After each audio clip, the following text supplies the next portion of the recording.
Wanita di Gianyar, Bali berinovasi sulap karung goni menjadi tas fashion yang cantik diminati pasar dunia.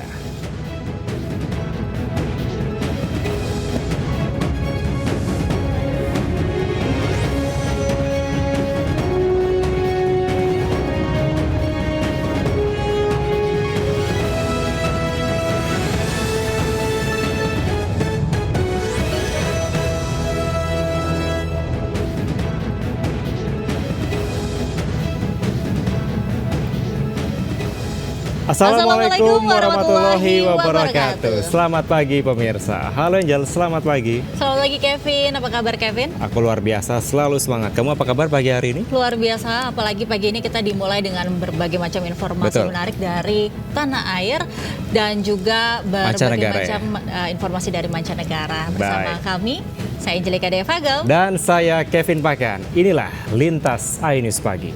Selengkapnya.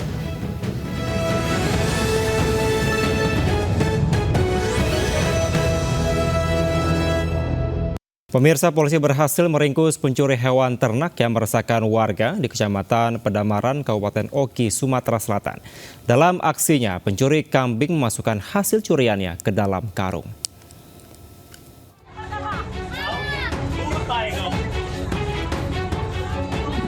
Menjelang Hari Raya Idul Kurban, pencurian hewan ternak seperti kambing marak terjadi di Kabupaten Ogan Komering Ilir, Sumatera Selatan. Seorang maling kambing di Desa Pedamaran 6, Kecamatan Pedamaran, Kabupaten Oki, berhasil ditangkap polisi. Warga yang sudah sangat resah karena hewan ternak kambing kerap hilang bisa bernafas lega karena pelaku berhasil diringkus polisi. Pelaku JR, warga Desa Pedamaran 1, langsung digelandang polisi dan dimasukkan ke dalam mobil untuk diamankan ke Mapolsek Pedamaran. Modus pelaku mencuri hewan ternak pada saat kambing yang digembala ditinggal pemiliknya di padang rumput.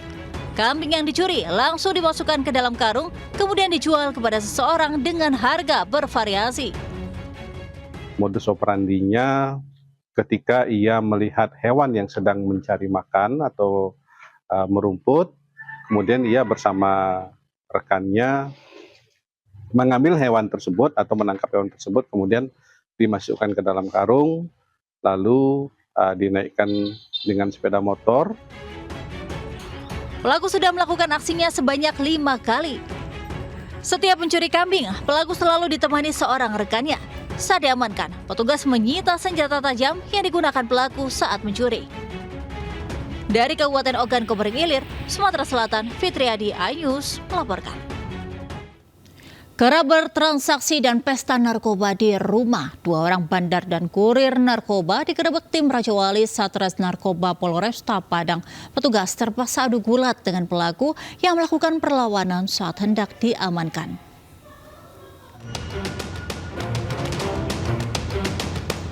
Tim Raja Wali Satres Narkoba Polresta Padang menggerebek sebuah rumah yang berada di daerah Kurau Pagang, Kecamatan Nagalo, Kota Padang yang ditengarai tengah berlangsung pesta dan transaksi narkoba. Petugas pun terlibat pergulatan dengan 2 orang di dalam kamar yang diduga merupakan bandar dan kurir narkoba sebagai target operasi. Saat diamankan, pelaku pun melakukan perlawanan dan berusaha membuang barang bukti di dalam kantong celananya, namun berhasil digagalkan petugas. Setelah lakukan penggeledahan, petugas mendapati 5 paket sedang narkotika jenis sabu siap edar, beserta bong atau alat isap sabu, timbangan digital yang disimpan di dalam kotak kacamata. Penangkapan bandar dan kurir ini dilakukan hasil dari laporan warga yang resah akan keberadaan kedua pelaku yang kerap melakukan transaksi, bahkan pesta narkoba di rumah tersebut. Setelah informasi A1, langsung dilakukan penggerebekan, dilakukan penggeledahan, diamankan 2 orang pelaku, laki-laki dewasa, dengan barang bukti, alat isap sabu dan sabu serta timbangan digital yang ada di kamar pelaku sendiri. Dan juga ada di sana kita amankan senjata tajam di kamar pelaku yang pada saat itu tuh digunakan oleh pelaku mungkin untuk memberikan perlawanan. Bersama barang bukti, kedua tersangka digelandang ke Mapolresta Padang untuk menjalani proses hukum lebih lanjut. Dari Padang, Sumatera Barat, Budi Sunandar melaporkan. Membawa kabur uang miliaran rupiah, seorang wanita pengelola arisan bodong ditangkap polisi di Rejang Lebong, Bengkulu. Uang arisan habis tak tersisa digunakan pelaku untuk biaya perawatan, belanja dan liburan ke luar negeri.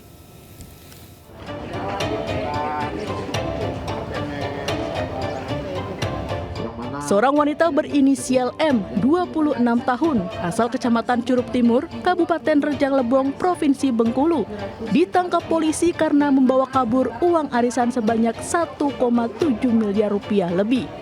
Dari tangan tersangka, polisi menyita 1 buah handphone dan 1 buah mobil jenis SUV yang dibeli menggunakan uang peserta arisan.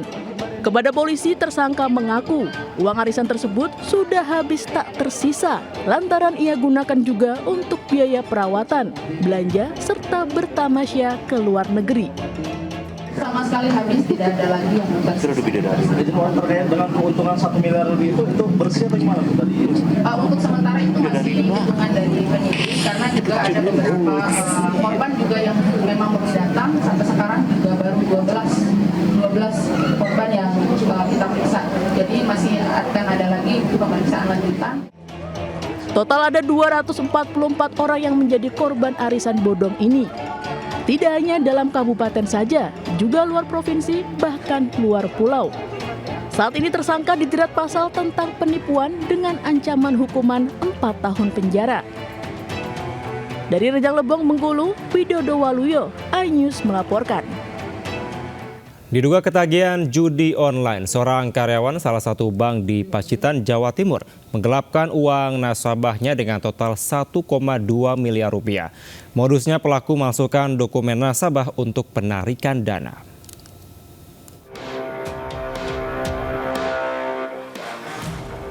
MS, mantan pegawai bank di Pacitan ini, hanya pasrah saat digelandang ke Kejaksaan Negeri Pacitan. Pria 32 tahun ini diduga menggelapkan uang nasabah senilai 1,2 miliar rupiah. Lebih parah lagi, uang digunakan untuk main judi online dan investasi trading. Kasus ini terungkap setelah sejumlah nasabah curiga uang tabungan mereka tiba-tiba berkurang. Para korban pun melapor dan pelaku ditangkap. Modusnya, dana kredit untuk 7 nasabah prioritas, sebagian dikuasai oleh pelaku. Pelaku memalsukan data dan tanda tangan nasabah untuk melakukan penarikan dana.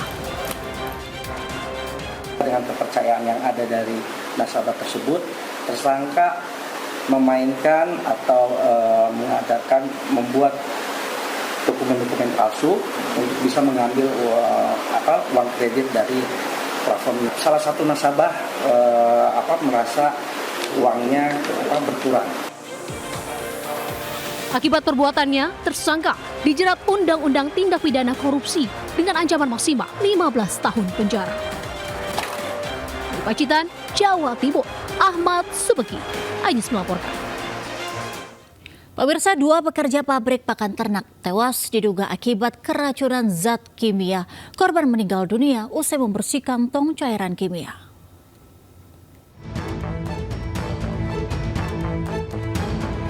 Suasana duka menyelimuti keluarga Firman Indra Kesuma, warga Jalan Pasar 4, Gang Damai, Desa Marindal 2, Kecamatan Patumba, Kabupaten Deli Serdang, Sumatera Utara.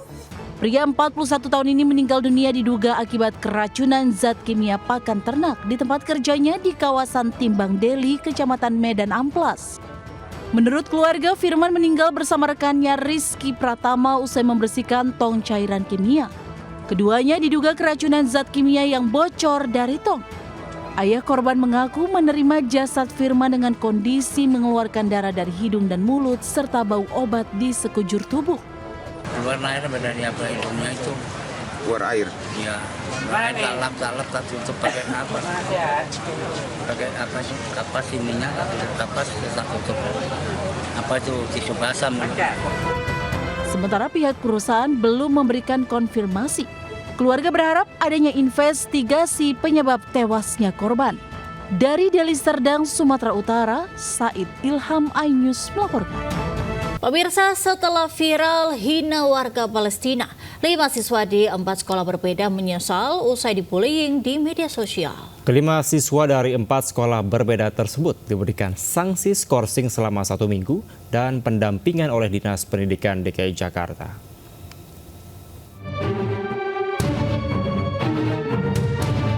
Lima siswa sekolah menengah pertama dari 4 sekolah berbeda menghina warga Palestina saat makan di salah satu restoran siap saji. Hasil rekaman yang tersebar di jagat maya pun viral di media sosial. Buntut viralnya video, Dinas Pendidikan DKI Jakarta akhirnya buka suara dan kelima siswa dari 4 sekolah berbeda tersebut diberikan sanksi skorsing selama 1 minggu. Pihaknya pun telah memanggil para siswa yang terlibat, termasuk perekam video guna klarifikasi. Saat diperiksa oleh Dinas Pendidikan, para siswa tersebut mengaku tidak sengaja dan menyesali perbuatannya. Kalau lihat dari apa yang mereka sampaikan itu tidak sengaja. Itu ya anak-anak kan biasa bercanda ya. Nah cuma memang karena kondisi terekam, terrekod dan akhirnya tersebar, mereka sangat-sangat menyesali ya kondisi yang telah terjadi. Pihaknya juga telah menyiapkan petugas DPAPP konselor dan juga dari Kanwil Kemenkumham serta kepolisian untuk melakukan pembinaan kepada siswa di sekolah. Dari Jakarta dan Helmi Sajambati, iNews melaporkan. Pemirsa, mobil truk bermuatan material pasir masuk ke dalam sungai akibat jembatan roboh. Robohnya jembatan ini memutus jalan yang menghubungkan 2 kecamatan, yakni Kecamatan Batang Serangan dan Kecamatan Padang Tualang.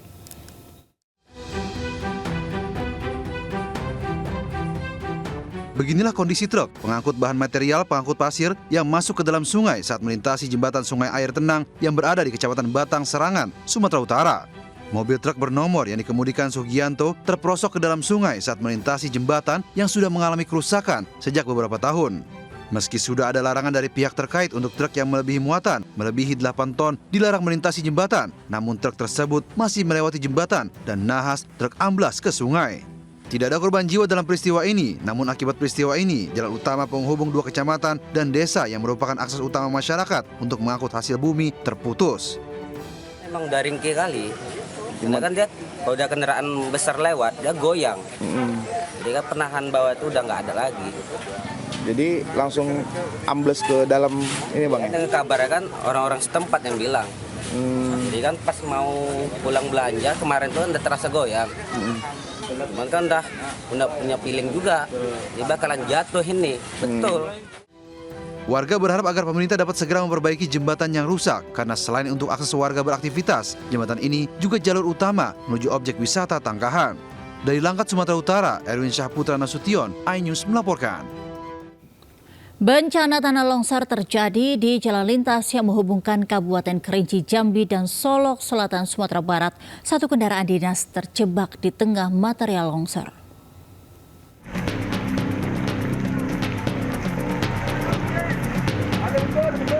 Satu unit kendaraan dinas roda 4 milik pemerintah Sumatera Barat terjebak material longsor di jalan lintas yang menghubungkan Kabupaten Kerinci Jambi menuju Solok Selatan Sumatera Barat, tepatnya di Desa Lubuk Nagodang, Kecamatan Sulak.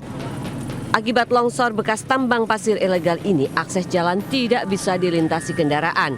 Antrian kendaraan pun terjadi hingga 3 km. 2 unit alat berat diturunkan Dinas PUPR Kabupaten Kerinci untuk mengevakuasi mobil dan material longsor dari badan jalan.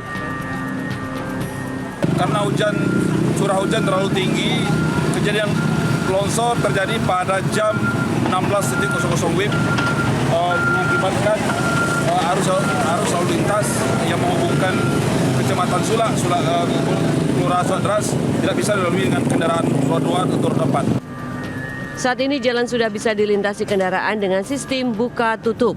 Namun pengendara harus tetap berhati-hati karena intensitas hujan di wilayah ini masih sangat tinggi. Bekas tambang pasir tanpa izin di sekitar jalan membuat jalan utama ini menjadi langganan longsor setiap curah hujan tinggi. Dari Kabupaten Kerinci Jambi, Kapior Gandhi, iNews melaporkan.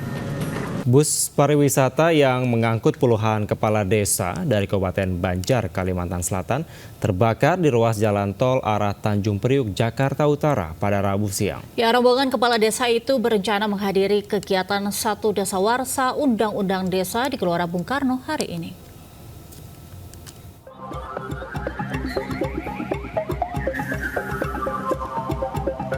Asap tebal dan hitam membumbung tinggi dari bus pariwisata yang terbakar di Jalan Tol Wiyoto Wiono, Jatinegara, Jakarta Timur, Rabu siang. Sebanyak 52 kepala desa dari Kabupaten Banjar panik setelah bus yang mereka tumpangi terbakar di ruas Jalan Tol arah Tanjung Priuk, Jakarta Utara, Rabu siang.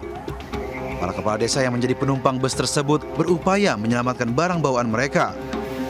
30 petugas pemadam dikerahkan padamkan api. Jalan aja, nggak berhenti. Terus setelah itu mengeluarkan asap. Kami bingung. Tajam, keluarnya. Sedangkan pintu belakang nggak bisa dibuka. Dari arah sana menuju ke arah Priok, ya. Indikasi pertama dari ban belakang, ya. Ban belakang yang pecah. Nah, akhirnya supir berusaha untuk mengendalikan dan berhasil di pinggir, dia tidak di tengah, berhasil. Nah, disitulah muncul api, berhasil dievakuasi dengan selamat. Tidak ada korban jiwa dan semua penumpang dipastikan aman meski sebagian barang bawaan mereka tidak dapat diselamatkan. Keberangkatan rombongan kepala desa itu ke Jakarta dalam rangka untuk menghadiri kegiatan Satu Dasawarsa Undang-Undang Desa di Gelora Bung Karno. Dari Jakarta, Rio Manik melaporkan. Kita ke informasi lainnya, pemirsa, sebuah rumah hangus terbakar di Cilandak, Jakarta Selatan. Satu penghuni rumah tewas dalam kebakaran ini.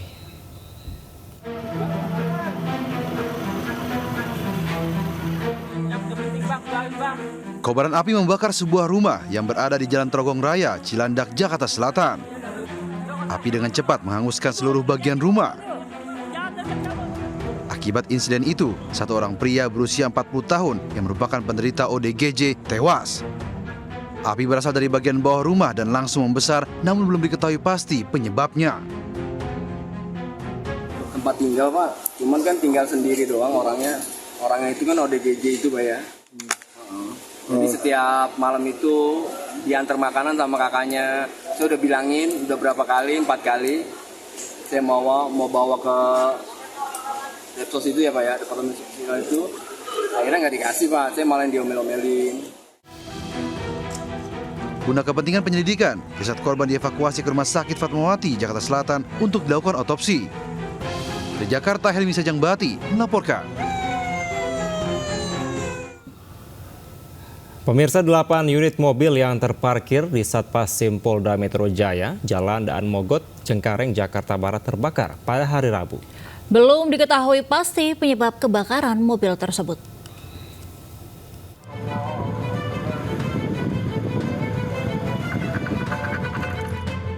Dari rekaman video milik warga, kobaran api disertai asap tebal melahap habis 8 unit kendaraan roda 4 yang terparkir di area parkiran Satpasim Daan Mogot, Cengkareng, Jakarta Barat. Petugas pemadam kebakaran sektor Cengkareng yang tiba di lokasi langsung melakukan pemadaman api dengan menggunakan cairan busa. Menurut Ketua RT setempat, belum diketahui pasti apa penyebab dari terbakarnya 8 mobil ini. Namun, 1 dari 8 kendaraan yang terbakar, salah satunya merupakan kendaraan dinas operasional Kepolisian Pengamanan Objek Vital.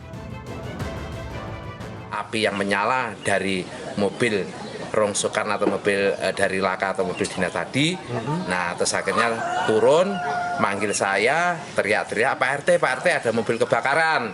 Nah, akhirnya saya ikut datang ke lokasi.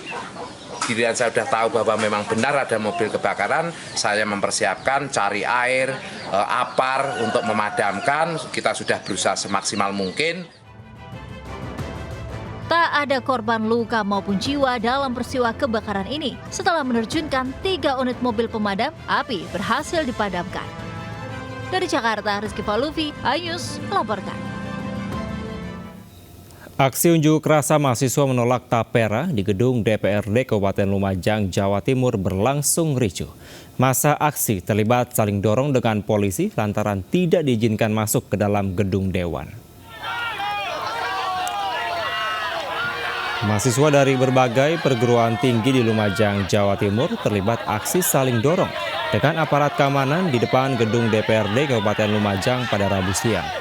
Masa aksi merangsek dan memaksa untuk memasuki gedung dewan karena kecewa tak kunjung ditemui oleh perwakilan pimpinan dewan. Tak hanya itu, masa juga membakar poster, spanduk, dan ban bekas di Jalan Nasional Lumajang, Probolinggo hingga menyebabkan kemacetan.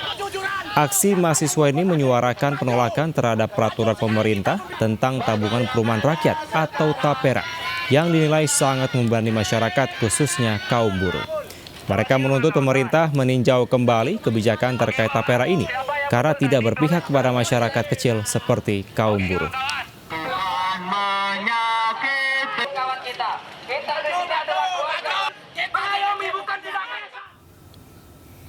Pemirsa, kelangkaan bahan bakar jenis solar menimbulkan antrean truk mengular hingga ke tengah jalan raya di SPBU kawasan Cikupa, Kabupaten Tangerang, Banten, Rabu sore. Kelangkaan akibat adanya pengurangan jatah solar dari Pertamina ke sejumlah SPBU.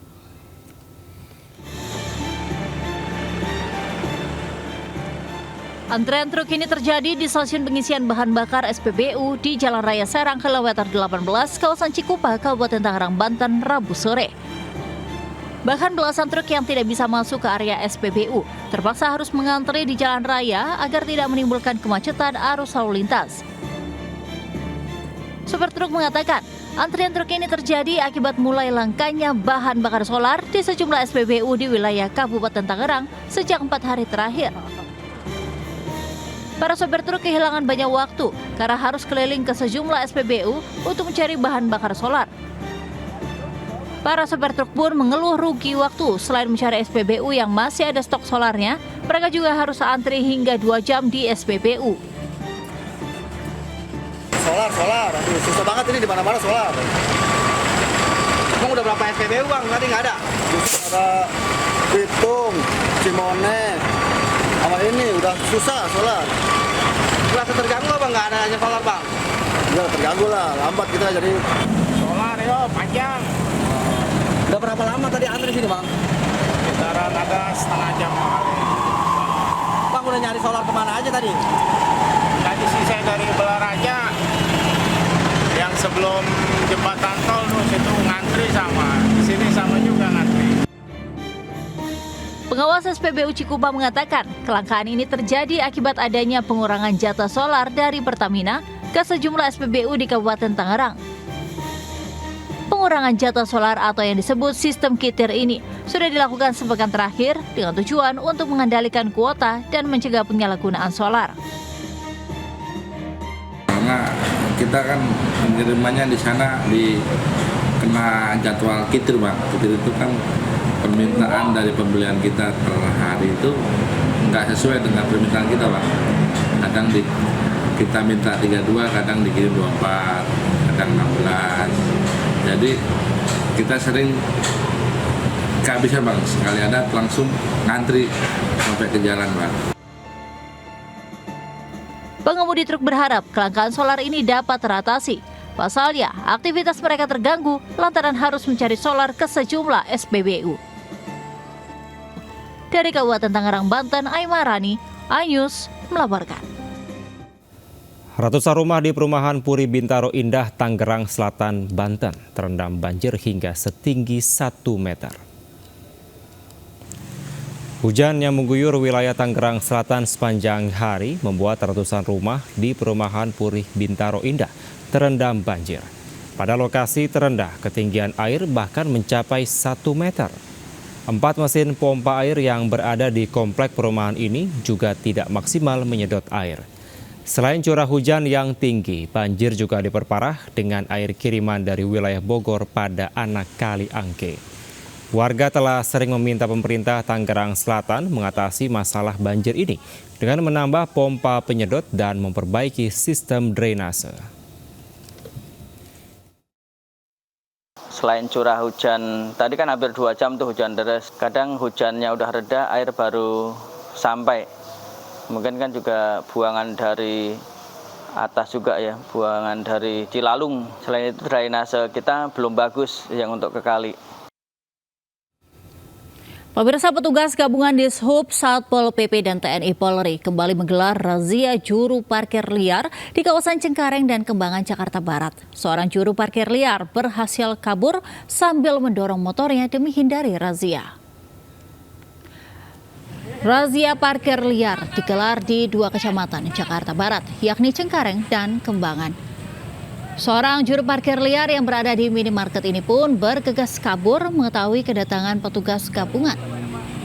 Mesin motor yang tak kunjung menyala membuat pria bertubuh gempal ini mendorong motornya untuk menghindari razia. Meski 1 orang juru parkir liar lolos, petugas berhasil mengamankan 11 juru parkir liar dari pertokohan dan minimarket. Ke-11 juru parkir liar ini didata dan diberi surat pernyataan untuk tidak lagi menjadi juru parkir liar.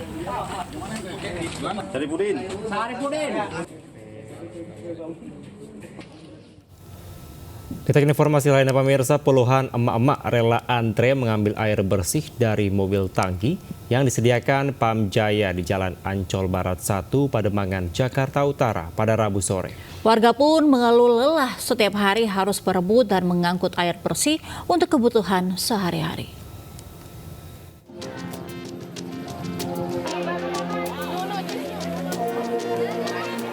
Puluhan mak-mak di Jalan Ancol Barat 1, Pademangan, Jakarta Utara pada Rabu sore rela antre untuk mendapatkan air bersih dari mobil tangki Pam Jaya. Warga terpaksa berebut tak mau kehabisan air bersih yang disediakan untuk kebutuhan sehari-hari. Diketahui, sudah sejak 6 hari lalu, air Pam Jaya yang mengaliri rumah mereka mati. Meski stok air bersih disediakan, namun warga mengaku lelah jika harus berebut dan mengangkut air bersih setiap hari. Sudah kesel pemberitahuan tiba-tiba mati. Kita nungguin tangki seperti kayak gini.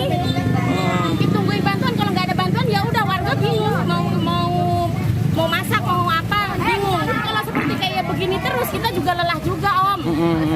Nggak mencukupi juga Bu ya? Tidak mencukupi. Setiap hari datang? Iya. Cuma kan badannya pada sakit, mama suruh ngangkatin gitu tiap hari. Ya Pak, tolong dong dijalanin itunya, mosong nggak nyala terus. Warga berharap Pam Jaya segera memperbaiki aliran air sehingga tak perlu lagi berebut untuk mendapatkan air bersih. Dari Jakarta, Sofian Firdaus melaporkan. Pemirsa, warga Kecamatan Antapani, Kota Bandung kesulitan mendapatkan air bersih akibat rusaknya pipa air PDAM sejak akhir pekan. Mengatasi hal tersebut, Partai Perindo mengirim pasokan air bersih untuk kebutuhan harian masyarakat.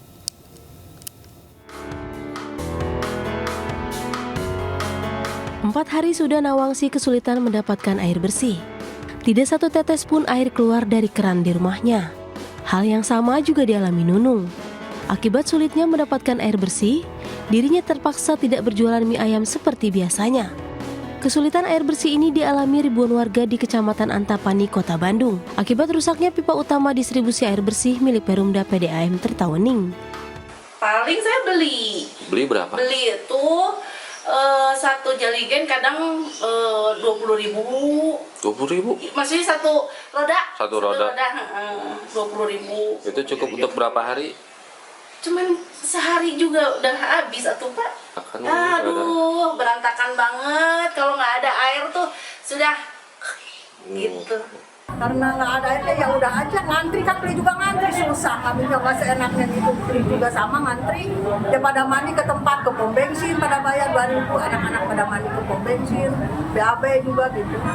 Menjawab keresahan dan kesulitan yang dialami warga, Partai Perindo langsung merespon dengan mengirim 10 truk tangki air yang disebar di berbagai lokasi.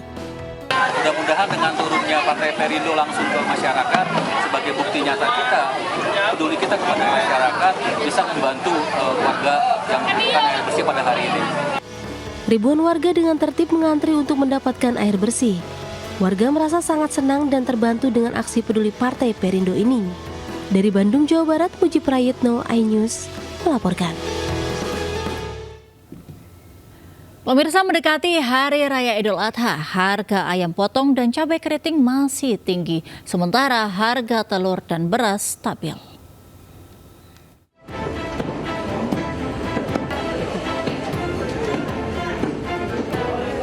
Jelang Hari Raya Idul Adha, harga sejumlah bahan pokok masih tinggi. Seperti di Pasar Senen Blok 3 Jakarta Pusat, harga ayam potong mencapai Rp40.000 per kilogram atau Rp50.000 per ekor. Sebelumnya harga ayam potong hanya berkisar Rp30 hingga Rp35.000 per kilogram atau Rp45.000 per ekor. Selain itu, harga cabai merah keriting juga tinggi, mencapai Rp65.000 per kilogram. Tingginya harga sejumlah bahan pokok ini dikeluhkan oleh pedagang dan juga masyarakat, apalagi jelang Hari Raya. Barang banyak, tapi konsumen lesu, tapi harga naik terus. Pembelian mah nggak kuat lagi. Saya anjurkan peternakan tuh biar turun harga. Jangan terlalu mahal, jualnya susah. Ya namanya semua pada naik, beras naik, yang khususnya beras ya, sama bawang, telur aja naik, sama bawang putih, bawang bombay aja naik. Bawang bombay biasanya murah, sekarang udah 70. Nah, bagaimana kita cara mengolah uang yang sedikit? Sementara harga beras dan telur mulai stabil. Beras 13.000 per kilogram, sementara telur 27.500 per kilogram. Diharapkan pemerintah dapat mengendalikan harga bahan pangan agar setiap jelang hari raya tidak mengalami kenaikan tinggi. Dari Jakarta, Muhammad Julhilmi Nadifa, iNews melaporkan. Kita beralih ke informasi haji pemirsa. Demi kelancaran ibadah jelang puncak ibadah haji, Kementerian Agama menggelar simulasi pergerakan jemaah dari hotel ke Padang Arafah, Mekah, Arab Saudi. Ya, simulasi dilakukan bersama pihak terkait untuk menjamin keamanan dan kenyamanan jemaah.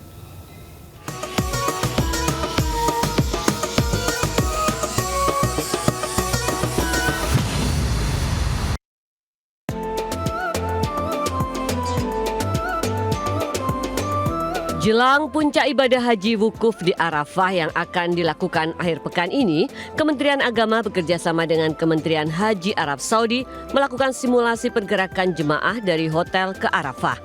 Simulasi dilakukan demi meningkatkan keamanan dan kenyamanan jemaah.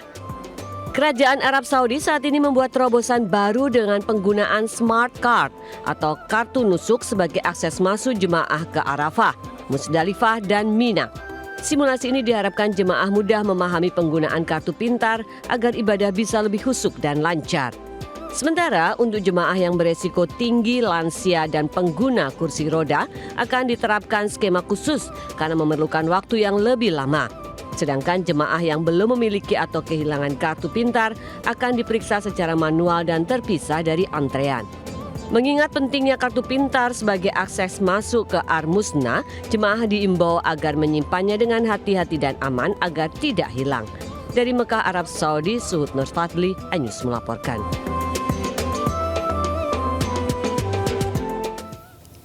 Ya, pemirsa, 5 hari menjelang puncak haji, suasana Masjidil Haram di Mekah, Arab Saudi penuh sesak calon jemaah haji. Selain menjalankan sholat dan beribadah lainnya, para jemaah juga melakukan tawaf mengitari Ka'bah. Pantauan dari Menara Jam, suasana di dalam maupun luar Masjidil Haram telah dipadati calon jemaah haji. Diperkirakan sekitar 1.350.000 calon jemaah haji telah datang dari berbagai negara.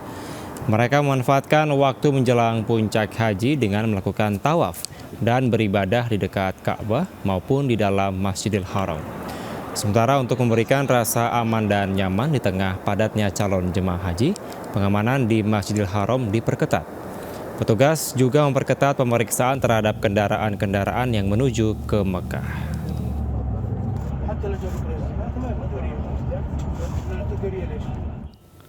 Pemirsa, Padang Arafah bersiap sambut jemaah haji dari seluruh dunia pada Sabtu 15 Juni mendatang. Menteri Agama pastikan fasilitas di tenda jemaah haji Indonesia siap digunakan.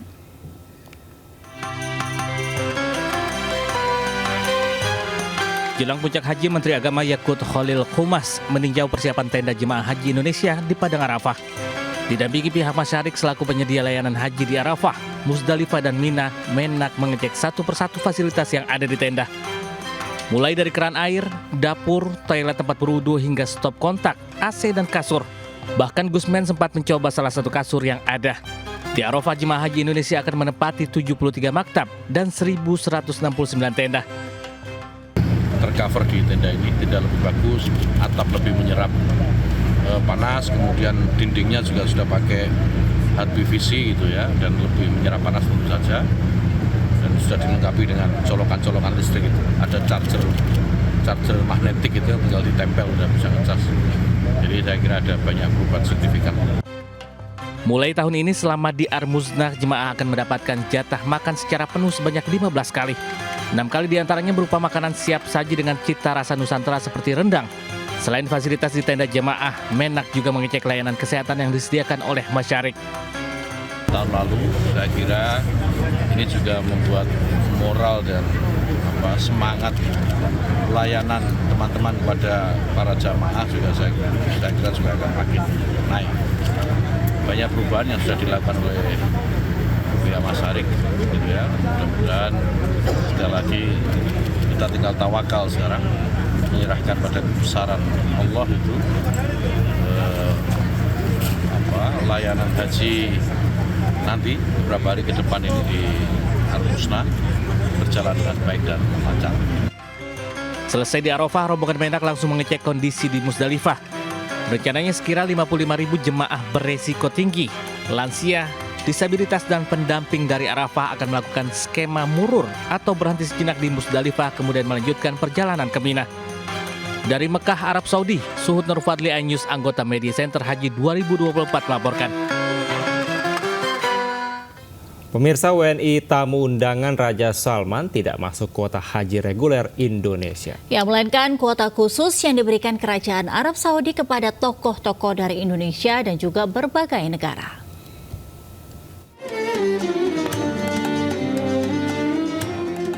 Penerima undangan Haji Raja Salman disambut Wakil Menteri Urusan Islam, Dakwah dan Bimbingan Kerajaan Arab Saudi, Sheikh Awad bin Sabti Al-Anzi, di salah satu hotel di Mekah, Arab Saudi, Selasa waktu setempat.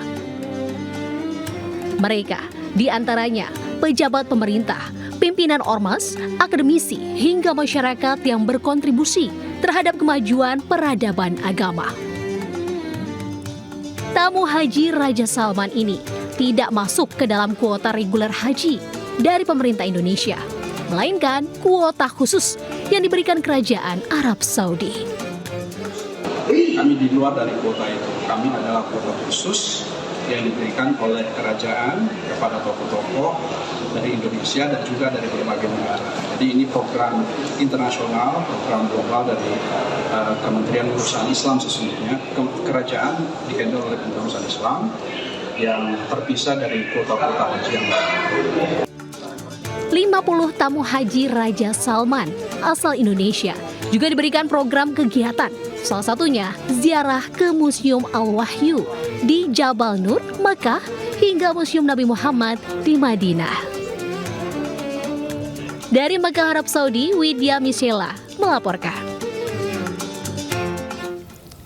Ya pemirsa, oleh-oleh haji seolah menjadi tradisi bagi jemaah haji Indonesia sebagai buah tangan untuk orang tercinta di tanah air. Ya, pasar Kakiyah yang menyediakan aneka ragam oleh-oleh khas tanah suci ini pun dipadati oleh calon jemaah haji dari berbagai negara termasuk Indonesia. Uniknya, para jemaah haji bisa bertransaksi menggunakan mata uang rupiah.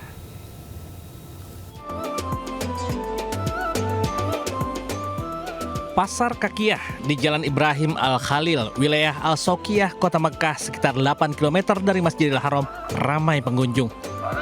Banyak pengunjung dari seluruh dunia menyambangi pasar yang menjual beragam oleh-oleh haji dengan harga yang murah.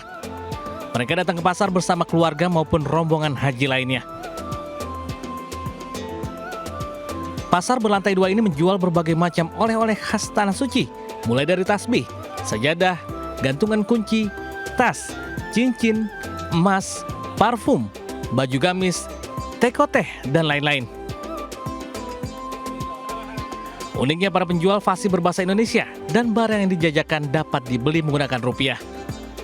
Toko abaya di lantai 1 misalnya, seorang pemuda berkebangsaan Bangladesh, Munir Ahmad, menawarkan barang dagangannya menggunakan bahasa Indonesia. Munir pun tak segan mengajak para jamaah untuk melihat-lihat baju dagangannya. How much? 200. Jokowi 200.000. Abaya. Abaya jual tuh abaya nih. Ya. Harganya mulai dari Harganya murah-murah. Murah-murah pemirsa ini. Di sini yang murah-murah. Murah-murah dari harga berapa kalau? 25 riyal ada, 30 riyal ada, 50 ada, 400 ada, 200 ada, lain-lain. Beda-beda, tidak sama semua. Usai jemaah asal Indonesia memberi pakaian, Munir pun tak lupa mengucapkan rasa terima kasihnya. Salah satu pengunjung asal Indonesia, Aidil, mengaku sengaja berbelanja di pasar ini selain harganya murah, Penjualnya bisa berbahasa Indonesia sehingga memudahkan komunikasi. Baru pertama kali di sini, cuma saya sudah lama kenal pasar ini. Soalnya cukup terkenal pasar. Gitu, katanya murah dan bisa bayar pakai rupiah. Orangnya kayak kelebihannya. Penjual itu banyak yang pintar bahasa Indonesia. Para pengunjung pun merasa puas dapat memberikan buah tangan yang dibeli langsung di Mekah untuk keluarga di tanah air. Dari Mekah, Arab Saudi, Widya Michela, iNews melaporkan. Ya, sementara pemirsa, sapi simental berbobot 1,1 ton terpilih menjadi hewan kurban Presiden Joko Widodo yang dikurbankan saat Idul Adha di Masjid Taqwa, Kota Palembang, Sumatera Selatan. Ya, sapi yang disayang-sayang oleh pemiliknya ini sebelumnya sempat ditawar orang lain namun tidak dilepas.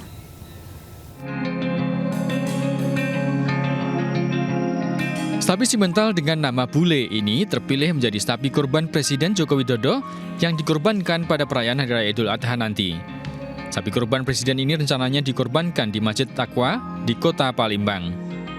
Sapi berbobot 1 ton lebih 135 kg yang dimiliki pasangan suami istri M. Idil Fitriansyah dan Aprilia Cherry Natalina Novita ini dilepas untuk hewan kurban Presiden Joko Widodo seharga Rp125 juta. Aprilia mengatakan si Bule merupakan sapi kesayangan yang telah bersamanya selama 3 tahun. Si Bule dibeli sejak usia 2 tahun dengan berat awal sekitar 320 kg. Aprilia pun bangga si Bule dipinang Sekretariat Presiden untuk menjadi pilihan hewan kurban Presiden Joko Widodo, mengalahkan 2 ekor sapi lainnya dalam seleksi menjadi hewan kurban Presiden. Oh ya udah, nanti kita beli dari berat 300 tuh. Saya sayang-sayang. Tahun kemarin udah mau beli, tapi janganlah nanti aja lah, sayang kan. Kebetulan tahun ini Pak Jokowi yang mau, ya udahlah, mau gimana, kepala negara kita, nggak mungkin saya tolak. Sekretaris Dinas Ketahanan Pangan dan Peternakan Sumsel, Rahmat Mulia Harhab, memastikan kriteria sapi yang direkomendasikan telah sesuai syarat yang ditentukan Sekretariat Presiden.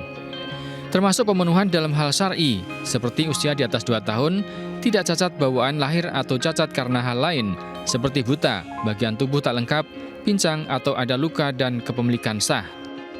Dari Palembang, Sumatera Selatan, Bambang Irawan, iNews melaporkan. Ya, sementara itu petugas kesehatan hewan di Majalengka, Jawa Barat menemukan hewan kurban sakit dan belum cukup umur di peternak masyarakat. Ya, petugas kesehatan hewan pun meminta peternak memisahkan hewan sakit dari hewan-hewan lainnya.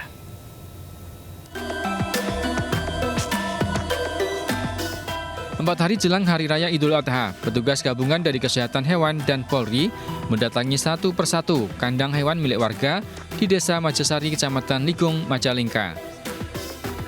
Petugas langsung memeriksa kesehatan hewan kurban dan umur hewan untuk mengetahui pemenuhan syarat hewan kurban.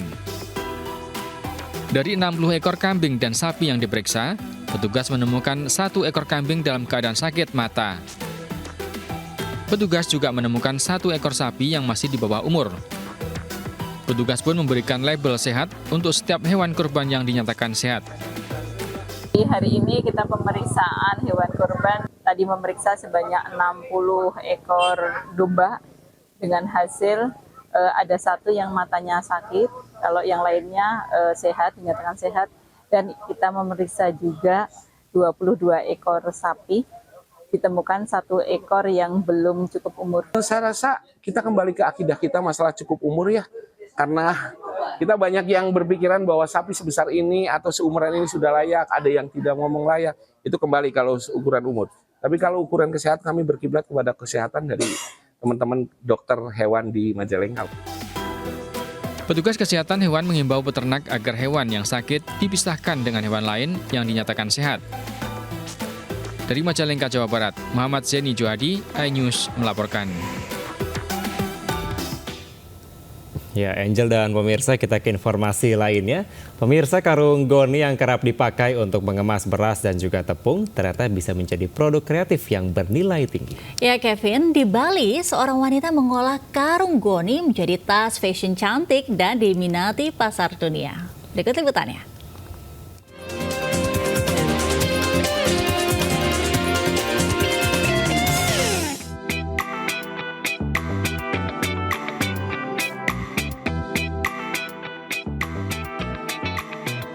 Beragam produk tas cantik ini terbuat dari karung goni. Adalah Dian Susanti, seorang ibu yang meninggalkan pekerjaannya sebagai konsultan pajak dan beralih mengembangkan usaha kerajinan dan fashion dengan mengkreasikan karung goni. Idenya muncul saat pemerintah menerapkan pelarangan penggunaan kantong plastik untuk berbelanja. Ia pun membuat tas belanja dari kreasi karung goni untuk diri sendiri. Tak disangka banyak yang berminat memesan tas belanja berbahan karung goni miliknya. Dirintis sejak tahun 2020, Dian terus mengembangkan desain tas goninya dengan mengkombinasikan tenun endek Bali, anyaman Kalimantan, kulit hingga rotan. Tidak hanya di dalam negeri, produk tas fashionnya juga sangat diminati pasar internasional dan telah dipesan sejumlah kementerian Republik Indonesia. Indonesia sudah, sampai Papua pun kita sudah ada yang pesan. Kalau untuk keluar ke UK, ke Myanmar, Australia, dan Singapura. Tas souvenir itu 1 bulan itu bisa sampai 1.500, tapi untuk tas fashion itu kita baru sekitar 600 sampai 800-an tergantung dari desainnya. Dalam sebulan, usaha kreatifnya mampu memproduksi hingga ribuan tas souvenir dan ratusan tas fashion yang dibanderol dengan harga mulai Rp150.000 hingga jutaan rupiah. Tak main-main, omset usaha Dian kini mencapai 50 hingga 85 juta per bulan. Dari Gianyar, Bali, Indira Ari, Ayus melaporkan. Pemirsa, Presiden Republik Indonesia Joko Widodo resmi membuka Pekan Raya Jakarta ke-55 atau lebih dikenal Jakarta Fair Kemayoran 2024. Pembukaan ditandai dengan pemukulan kenong, sebuah alat musik tradisional. Jakarta Fair merupakan event yang ditunggu-tunggu masyarakat Jakarta.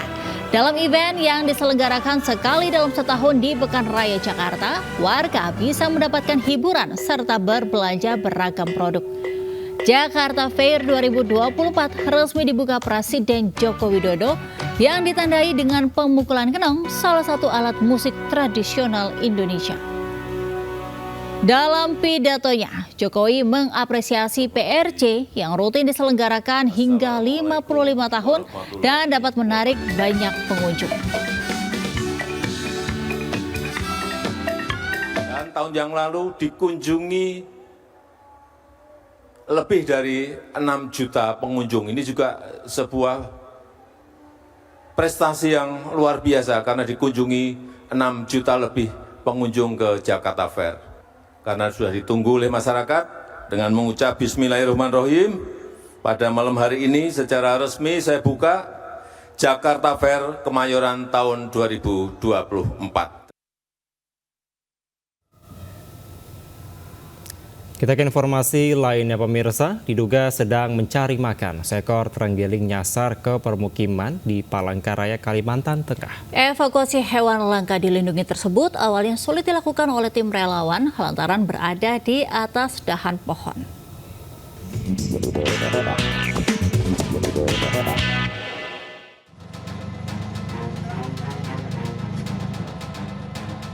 Sejumlah anggota tim relawan dibantu warga berusaha mengevakuasi seekor terenggiling yang nyasar ke permukiman dan kabur ke atas pohon di Jalan Giobos Induk, Palangkaraya, Kalimantan Tengah. Evakuasi cukup sulit dilakukan lantaran hewan yang tergolong langka dan dilindungi tersebut berada di dahan pohon. Setelah berusaha selama setengah jam dengan menggoyang dahan pohon, terenggiling dewasa berbobot 10 kg tersebut akhirnya jatuh dan ditangkap relawan menggunakan sarung tangan. Hewan bersisik tebal, pemakan serangga dan semut, dalam bahasa Latinnya Manis javanitus ini bukan satwa berbahaya dan saat ditemukan warga terenggiling diduga sedang mencari makan. Pada saat ditemukan oleh warga, kondisinya satwa tersebut melintas mencari makan karena memang di Palangkaraya masih banyak kita temukan terenggiling-terenggiling yang berkeliaran. Dan lalu kita goyangkan untuk pohonnya, lalu terenggilingnya jatuh, baru kita tangkap. Sudah ada yang standby di bawah untuk menunggu. Setelah ditampung di kandang transit BKSDA, terenggiling nantinya akan kembali dilepas liarkan ke kawasan hutan yang jauh dari permukiman, sehingga hewan langka dilindungi tersebut masih bisa lestari dan berkembang biak. Dari Palangkaraya, Kalimantan Tengah, Adisata, iNews melaporkan. 2 ekor ular piton berhasil ditangkap warga di Bangkalan, Madura. Kedua hewan reptil tersebut masuk perkampungan, diduga hendak memangsa hewan unggas milik warga sekitar.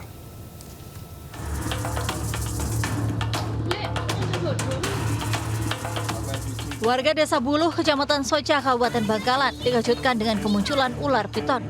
Ular ganas ini berkeliaran di sekitar dapur rumah warga, kemudian bersembunyi di dekat tungku bakar yang terbuat dari tanah liat.